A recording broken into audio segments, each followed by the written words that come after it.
creative crew. iPets, having fun with you. You can be our friends, the fun will never end. Teaching you to draw and paint. Learning step by step with simple shapes and styles. Sharing out adventures and happy smiles. Climb aboard and let's get started. Art Pets, we are the Art Pets. As promised, here is a quick 5-minute version of how to draw a simple Easter Bunny cartoon. I hope you enjoy it. Let's get started. Here's a quick version of Easter Bunny. Now, you could start with a pencil, but alternatively, it's also okay to go straight in with your marker. I always use a permanent marker because that way I have a choice when I'm colouring to use watercolours, which are wonderful and very fast, or acrylics, or colouring pencils that are watercolour based, or markers. But always start with a permanent marker. Now, with something like this, you don't have to be too perfect and too careful. I'm going to start with a big oval for the head. So for the head, simple oval, then the ear out, back in with a little indication of the inner part of the ear showing through. Then the other ear comes out, but I want to show it flopping over, so I come back across with a triangular space and then back in with my line in the middle. And you can see the lines can cross over, they don't have to be too neat and tidy. From there, 2 little dots for the eyes, 1, 2, simple triangular shape for the nose, then down to the space just underneath the nose, and a simple semicircle for the idea of a smile. You can add a little bit of extra smiles there if you wish. We have the whiskers coming out, 1, 2, 3. Then from there, the body is nothing more than a simple oval as well. A little bit of unevenness for the suggestion of the furriness and the hair in the middle, of the furriness generally. From there, the hand comes out large and it's waving, and 2 little paws, and the other one on the other side, something similar, and also waving. From there, the feet, 2 large sort of triangular shapes, 1, 2. And that's your basic simple shape for Easter Bunny. They're very simple. Then we can add in a little bit of groundwork. Put in a little bit of an Easter egg here, so another oval which you can decorate. Put in some sort of decoration into that space. You can have a little bit of background ground if you wish to. You can see from my little demonstration here I had a bit of sunlight in the back. You can use that if you wish, or if not, just put in another few Easter eggs. Just add a little bit of fun, a bit of design into those spaces. Nothing too dramatic, nothing too perfect. And another one on the front. And for this one we'll use a few polka dots. Just get a bit of difference in just 1 or 2 lines to show that there's a sense of it being on the ground. And it's as simple as that, and it's as straightforward as that. Now, from there, if you want to colour it, you can do it also very, very quickly. So, for example, I can take my grey, and I can come in, and I can put in, I'm using a colouring pencil for this, put a little bit of colouring pencil there, put in some into this space here, and also there, on the outsides, quickly. You can see we're working quite quickly, not filling in all the spaces, nor that we need to.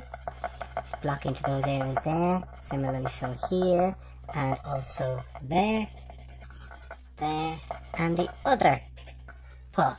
From there I'll take my colour pink, actually I'll take a little bit of pink, and I'm going to come in and I'll add onto the inside of the ear, pink, and of course I've got the head with the cray. Put a little bit there. I could have a little bit softly running through this portion of the tummy if I want to. From there, go back into my grey, put it back into the head. I'm going to leave a little bit of white space around the eyes and around the nostril, or the nose rather, so it's not too heavy-handed. And, you know, if I wanted to, I could come in and just add 1 or 2 little bits of extra colour here and there, for example, in that fashion. So I could use darker colours for that idea. And then, of course, I can add a bit of colour to the background, or I can leave it white. So I can come back at my sky, just using a simple hatching stroke, and just bring in a bit of colour into that background space, just to give a sense of depth into the space itself. Now obviously if you're doing something quick and simple, you're not too concerned about trying to be too perfect. The idea is to use the simplicity and use the immediacy for an effect more so than definition and detail. Just let that fall out into that space there. So with the light green I can come in and use that here in the foreground. Just like so. Give a bit of texture onto the ground, and similarly take my yellow to add a little bit more playfulness into the background, so a little bit more distance, a little bit more warmth. So my yellow back here rather than just light green, and what I do is I'll put the yellow in first, and then I shall come back in with my light green and soften it over that, so I can blend the pencils, create a little bit more softness and colour. And that just adds a little bit more liveliness. As you can see, plenty of white paper being left, and equally I can put a little bit of yellow into the front if I wanted to warm that up again. And of course I can also add a little more darkness into that as well. So if I wanted, for example, just fill in these spaces, give it a little more depth, add little bits of that.